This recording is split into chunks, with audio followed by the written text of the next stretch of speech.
Hello everyone and welcome to Art a la Carte, and in this video I'm going to show you how to draw a hummingbird, and then I'm going to give a time lapse on how I painted it and kind of show you the finished product. So let's get started. So for this piece I am using a piece of Bristol board paper which measures 6 inches by 4.5 inches. This makes just a really nice small mini piece of artwork. I'm going to be sketching it in with an HB pencil and then using watercolors to finish coloring it up. Now I highly recommend that if you're drawing a picture of something that you haven't drawn a lot of, that you look at a lot of different reference photos. Don't just take it off of what my drawing says. Go and observe off of life. There's lots of great books about hummingbirds. If you live in an area where there are hummingbirds, hang a hummingbird feeder and watch them. We have lots of hummingbirds that come to our house in the summertime. And also, you can find lots of great pictures on the internet as well. The basic shape of a hummingbird is really simple. So let me show you. I'm going to start off with just a very light circle for the hummingbird's head. And then I'm going to bring down the backbone, just like so. He's going to have a nice oval shape for his chest, which is then just going to taper off back down that backbone as well. And it's going to come and just meet up with that head shape. Everything about it is just very smooth, no harsh angles, just this nice shape right here.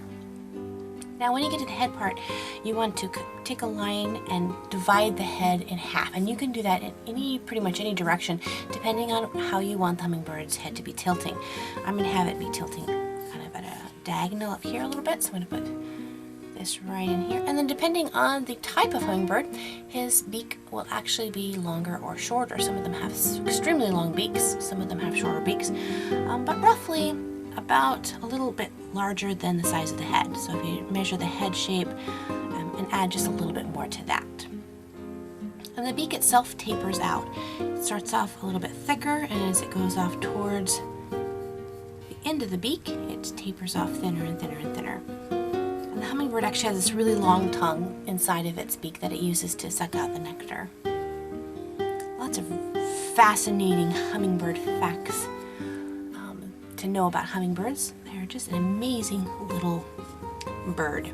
So once you have this shape done, then you want to think about his tail feathers, which are vitally important to help keep him stabilized as he's hovering and flying. One of the only few birds that actually can hover in midair and actually fly backwards and forwards and sideways and diagonal. And a lot of it has to do with its tail feathers and the way it flaps its wings. So its tail feathers are going to come out in this really great kind of triangle shape. When he's sitting on a branch or something, then his tail feathers are very tapered together. But when he's flying, especially when he's hovering by a flower, they're going to taper out in this great triangle shape. So I'm just going to block that shape right in there. Then we're going to look at his wing, which is going to come out just below the head circle here. Is going to be where the wing comes out. And I'm just going to have this wing kind of come out to this nice, very sloping arch over here. And then I'm going to come down to about halfway through that circle and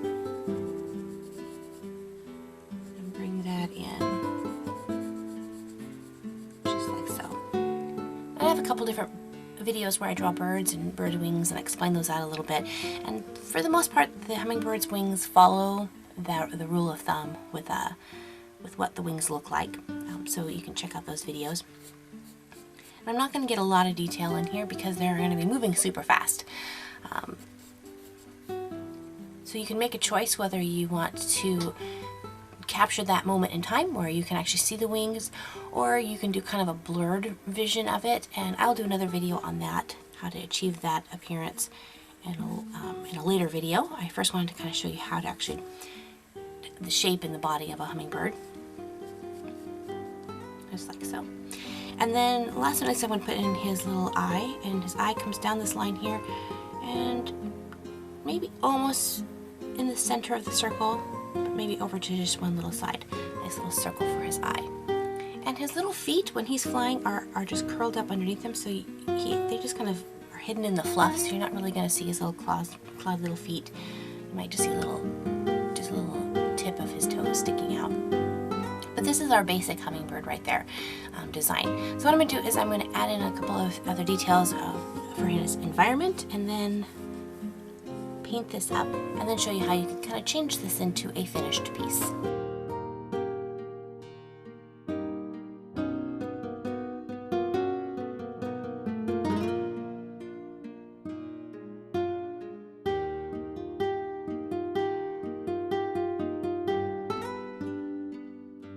So here I have a pretty good base for my drawing, and this is where you kind of decide what you want to do with your drawing, how you want to finish it up. If I wanted to finish it up with a pencil, I would go ahead and erase the lines that I don't need anymore, and then begin to add in my shading and texturing and stuff like that with my pencil. But I want to go ahead and do this with watercolor, so I'm going to go ahead and do this in time-lapse so you can kind of see how I create this in watercolor just visually. Alright, let's get started.